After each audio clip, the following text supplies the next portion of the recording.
Chapter 11. Clara. The flurry of nerves in her stomach was almost comforting. Clara couldn't believe that she was going to be on the field during a professional football game, and not just any game, a playoff game. This was more than she'd ever dreamed. But while she was excited, she was also concerned about Mason. After their failed dinner, the next session with him had been uncomfortable, to say the least. He'd brushed off her concerns and then stated it was just work, as if she meant nothing to him. That had certainly stung. Then he'd refused her offer to massage his ankle after practice. He'd promised to rest it, and he hadn't seemed worse, but she wasn't confident he was getting better either, which was why she'd gone to Justin. Something she never should have let slip to Mason, especially since Justin had seen no need to examine him. She could understand Mason's hurt, but why couldn't he understand that she was not only just doing her job, but that she pushed because she cared about him? She wanted to believe that he knew what he was doing, but what if he was wrong? What if he went out there today and ruptured it? She hadn't given him any cortisone injections. But what if one of the other trainers had?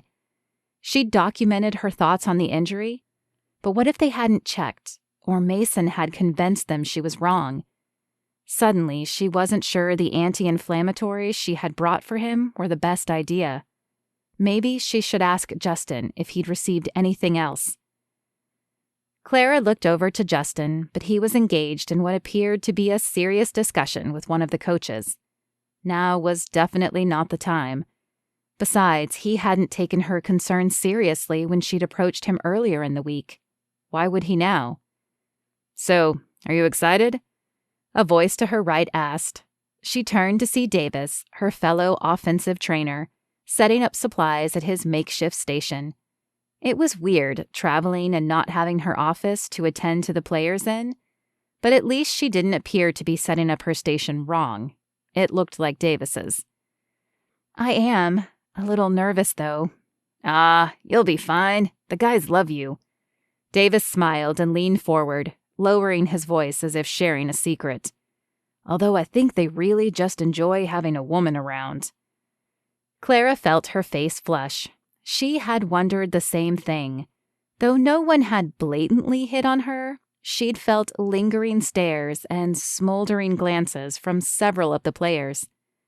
She wondered if they knew of her former relationship with Mason, and if they would still be interested in her if they did. "Thank you. How much action do we typically see in a game? I mean, is it just shots and taping and maybe some stretching?" Davis shrugged and pulled more supplies out of his box. "It depends on the game, but yeah, if we're lucky, that's all it is."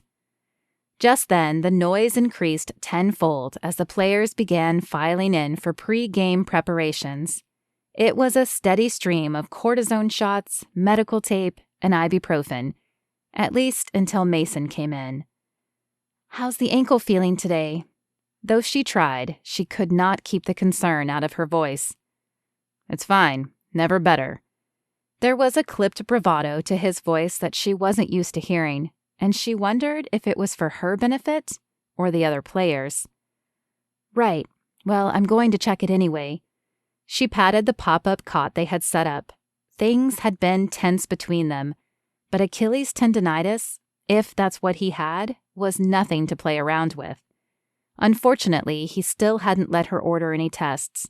In fact, he had barely spoken to her on the flight over, at the hotel the day before, or on the ride to the stadium. Her fingers pressed the area around his tendon. The swelling appeared to be less, but did that really mean it was healing? "The swelling does feel like it's down a little." "I feel fine, Clara. Really." She paused her examination to look at him. He did seem more relaxed. She didn't see the clenched jaw she had seen over the last few days, and his eyes were focused and held her gaze. Maybe the hot tub had been good for him. She sighed, wishing they could patch their relationship the same way she could patch his ankle. "Okay, I'm going on the record that I still think it's too soon, but I'll get you wrapped up." Grabbing the medical tape, she wrapped his ankle and then added a few more times around, just for good measure. "Please be careful," she said as he scooted off the table. His gaze held hers for a moment, and all the emotions from their previous relationship flooded her.